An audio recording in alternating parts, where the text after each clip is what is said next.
Hello, everyone. I'm Noel Arvizu. I'm the school psych here at Fresno Unified School District, and I was.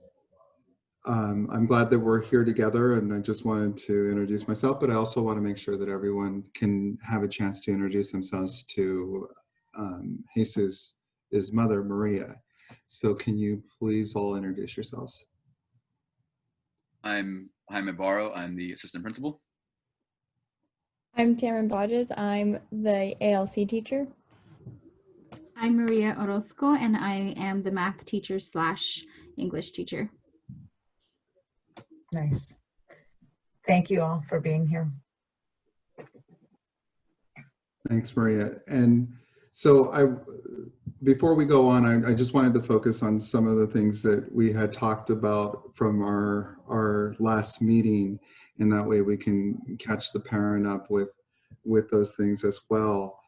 But I wanted to be sure that we understood that we're here for Rubio, Jesus Rubio, and he's in 6th grade. He's an 11-year-old, and he's been experiencing some challenges in the classroom. And those challenges would include attention-seeking behaviors such as interruption in the classroom, which causes him to have interruptions when it comes to other students and in the classroom because of it. So the teacher, his core teacher, has explained that this can be hard for her to be able to continue on doing her instruction, especially during things when it comes to reading and writing, and as well as some other activities that are going on in the classroom that he's struggling with. And so we do have a concern with the fact that we've been trying to do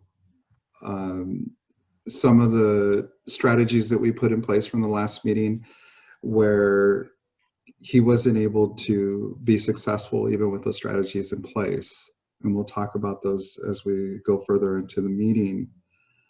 At this point, what we're suspecting is ADHD, and we're also wanting to see if a 504 plan could be of benefit to Jesus.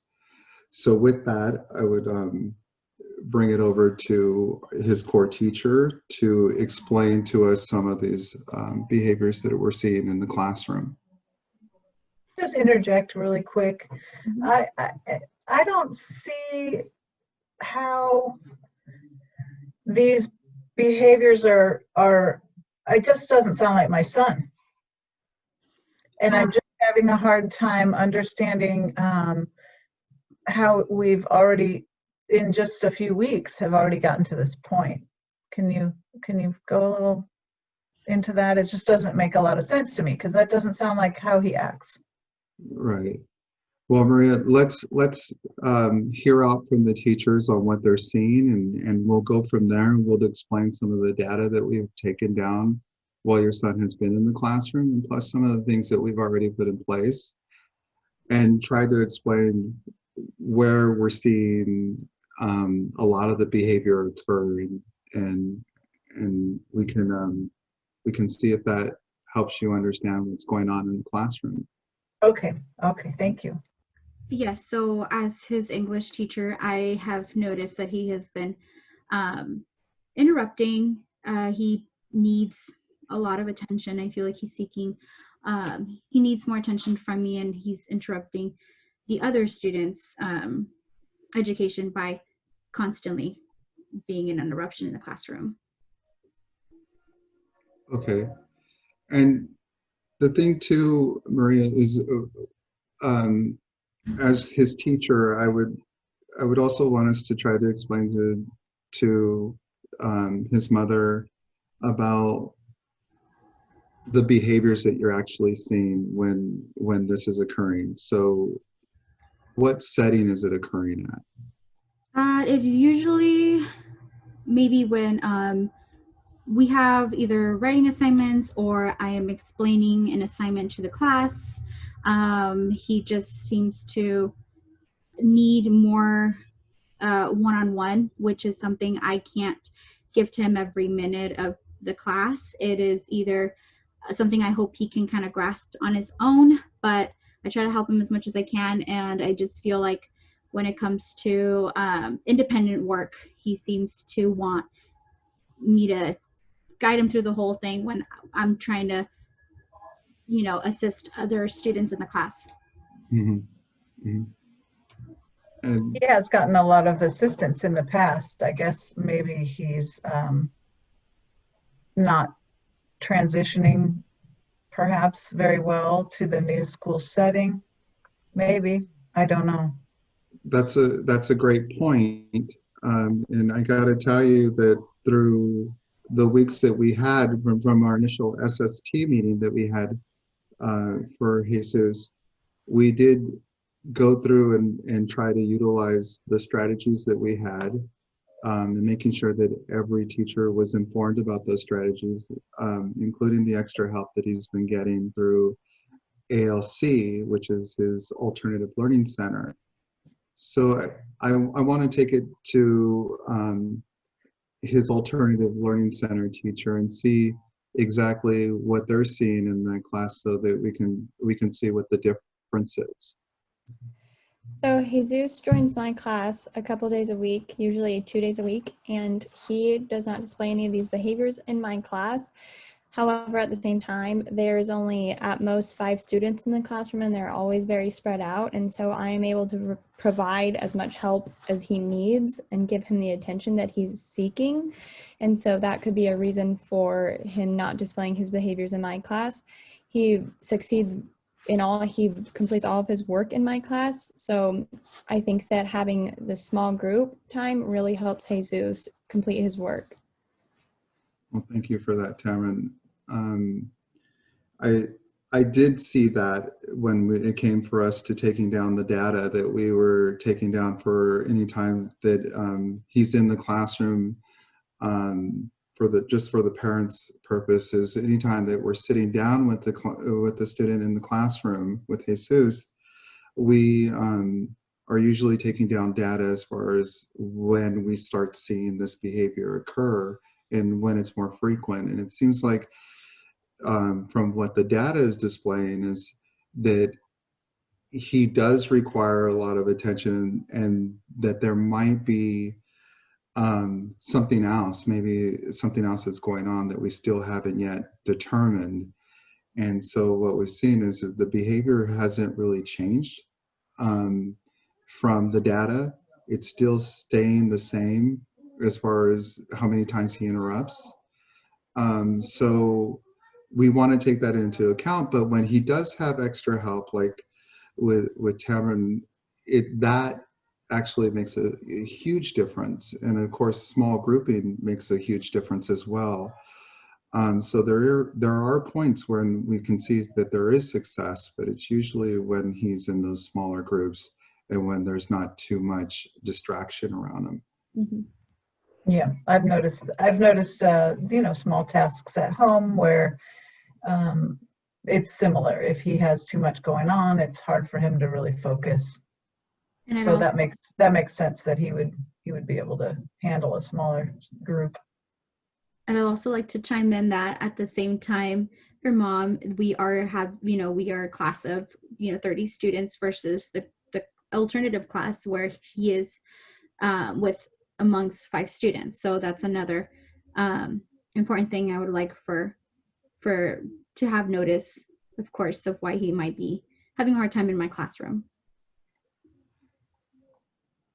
And just to add on to that, I would have to say that within the classroom structure, of course, it's a little bit more structured than it is at home. And I understand there's that difference, between being at home for a student is completely different than being at the school. So we do take that in our process of trying to help out Jesus. So we want to make sure that we're able to help him out at the same time, but understand that at home it might be a different environment. So at school, it is a little bit more structured. There is a little bit more time constraints going on because the teacher has to make their continue on with their instruction through the classroom as scheduled. But I still want us to keep focused on understanding the difference between him having the extra support that could be there for him and also getting extra time, especially in the writing area. What about in math? I want us to make sure that we're covering all of his classroom periods. So I want to make sure that we understand how he's doing in the math area when he's with his math teacher. As his math teacher, he does really well in our class. It might just be, with considering that math is a universal language, and I do like to keep in mind that our students tend to have a harder time with that subject, so I like to attend to that and give them more time, not assuming that all of them are on the same page. So I do plan my lesson plan in order for the students to have enough time to complete an assignment, and then going over it together always helps them kind of like in small groups to kind of build up in groups for them to understand it better. Mm-hmm. So am I understanding correctly that would any of you be able to tell me whether his friends, does he have a friend group that's distracting him? Is he like the leader of the distractions? Is he, I mean, I know he likes math better than he likes other subjects. So, maybe he's more engaged. Does he have, I don't know. I'm just trying to figure out if he's bored, if that's why he's acting out, or, Well, as his English teacher, I do have students work individually, and it is a lot of material to go over. But it's mostly, we don't do smaller groups or anything. It's just mostly all individual work. As his math teacher, we do work in small groups, and we tend to have periods of times where we can work on like 2 things a day, and knowing that it's a lot to cram and for that subject. It's hard for me to say as his ALC teacher just because there's never any more than 5 students in the class, and Jesus isn't causing any disruptions in my class. And I think that that's a great point. So, and that's why I say we could only go off from the data that we collect when we're in the classroom and when the teachers are working with them. Because when they sit down with Jesus, or if Jesus is in a classroom, it's up to the staff there to be able to take on that data that they're at, even if I'm not there. So with the data that we're seeing, it just shows that when he's in the classroom environment, it could be a lot of things. It could be a distraction. It could be that he's unable to process the information right away. But from what we're seeing when it comes to the behavior is still staying the same. So with the data presented, the behavior is still staying the same. So we have to kind of look at his behavior and how he fidgets a lot, and how it almost seems like he's a little he's getting restless. I don't really see it that it's because of boredom, but I do see it that he's struggling to try to find the attention that he needs so that he can understand it better. And from the way it looks, and from us talking with Tamarin, we understand that when he's in those smaller settings, when he does have the extra time to be able to do his work, these are the things that we're seeing that's actually a benefit for him. And I would say, I would leave that open to any of the staff that are here present to say, what do you guys think? What's your understanding of it? Do you see this being relevant information for us to help them and possibly get them on a 504 plan that would be able to accommodate them in that way?